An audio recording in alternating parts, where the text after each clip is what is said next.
За Тэмүүжин гишүүний гаргасан энэ хүсэлт бол өөрөө үндсэн хуулийн бас хэрэгцсэн томоохон асуудлыг хөндөсөн асуудал болчихж байгаа. Энэ өөрөө төрийн эрх мэдэл хуулиарч зарчимтай холбоотой суур асуудал л да.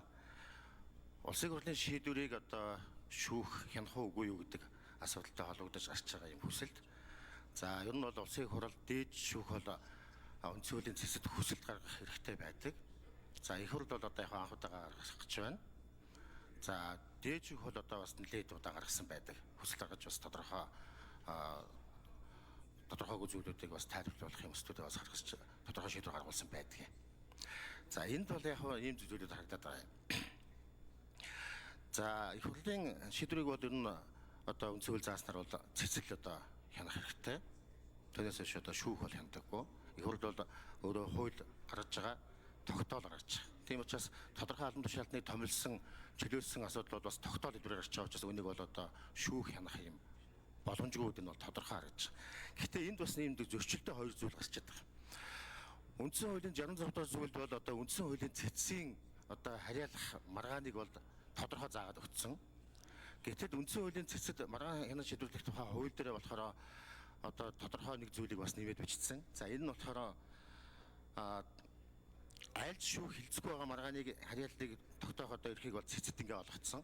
За энэ заалтыг одоо аваад сая бол энэ цэцгийн магадлал гаргаад цагаан эргийн шүүхүүдийн хэргийг шилжүүлсэн байдаг. За энэ бүрэн эрх бол өөрөө үндсэн хуульд бас олгодоогүй бүрэн эрх байж байгаа. Тийм учраас энэ асуудлыг бол одоо шийдэх шаардлагатай. Энэ дээр одоо цэц өөрөө энэ магадлалаа бас эргээ харах шаардлага байна. За энэ магадлал гарсны дараа энэ цэцгийн хуульд маргаан хянах шийдвэрлэх тухай хуульд бол энэ өөрчлөлтийг оруулах байх. Гэхдээ харин шүүхийн хуульд бол бас тодорхой өөрчлөлтүүдийг илүү боловсронгуй хамтд нэгээд явах зүйтэй байх гэж бодож байна.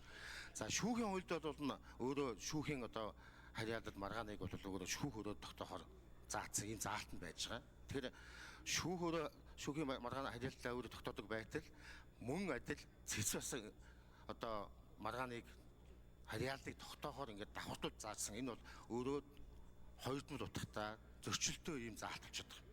Тийм учраас энэ хоёр хуулийн заалтыг хоёуланг нь засаад нэг талд нь уг заалтыг бол цэцгийн одоо процессын хуулиас авах хэрэгтэй. Нөгөө талдаа шүүхийн процессын хуулийн ч гэсэн илүү тодорхой болгох ийм шаардлага бол бас байгаа гэдгийг одоо хэлье гэж бодож байгаа.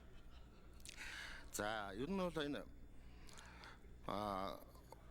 үндсэн хуулийн цэцэд бол одоо энэ үндсэн хуулийн цэцээс энэ тодорхой энэ хэрэг маргаантай холбоотой энэ асуудал дээр нэмэлтээр ийм үүрэг хүлээлгэж одоо маргааныг одоо харьяалыг тогтоодог үүрэг хүлээх нь бол одоо их зохимжгүй гэдгийг бол бас энэ тал зориуд хэлье гэж бодож байна. Тийм учраас энэ асуудал бол цаашдаа ингээд зэгслээд явах зүйтэй. За одоо үндсэн хуулийн цэцгийн тухай хууль цэцэд маргаан шийдвэрлэх тухай хуулийг одоо улсын хурлын дараагаас байгуулсан ажлын хэсэг бол одоо ажиллаж байгаа. Удахгүй 5 сарын 5-6-нд одоо Венецийн комиссоос бас холбогдох зөвлөх багууд ирж ажиллана. За Венецийн комисс 6 сард одоо энэ манай хуультай холбогдуулан зөвлөмж бас өгнө. За энэ чиглэлээр одоо ажлын хэсгийнхэнтэй уулзсан. За үүний дараа бид бас энэ зөвлөмжүүдийг бас авч үзнэ. Түүнийхээ дараа холбогдох хуулийг бас энэ намрын чуулганд бол оруулах байгаа. За ингээд цэцгийн хууль, цэцгийн одоо хэрэг маргааныг шийдвэрлэх хуулиа илүү боловсронгуй болгох юм шаардлагууд байгаа. Энийгээ бол цогцоор нь бид бас авч үзнэ гэж бодож байгаа. За ийм учраас энэ одоо Тэмүүжин гишүүний оруулсан сандыг бол дэмжиж байгаа. Энэ бол харин одоо хоёрдмол утгагүй тодорхойгүй байдлыг арилгах шүүх хэмжээний оновчтой болоход бол их чухал одоо санал болж байгаа гэж үзэж байгаа. Цаашдаа ч гэсэн олон зүйлүүдийг бол одоо ингээд энэ анхны хүсэлт байна. Дараа олон зүйлүүдийг энэ тодорхой болгоод их хурл төсөлтэй тавиад явдаг ийм практик тогтоохон зүйтэй гэж үзэж байгаа юм. За улсын хурлын гишүүд асуулт асууж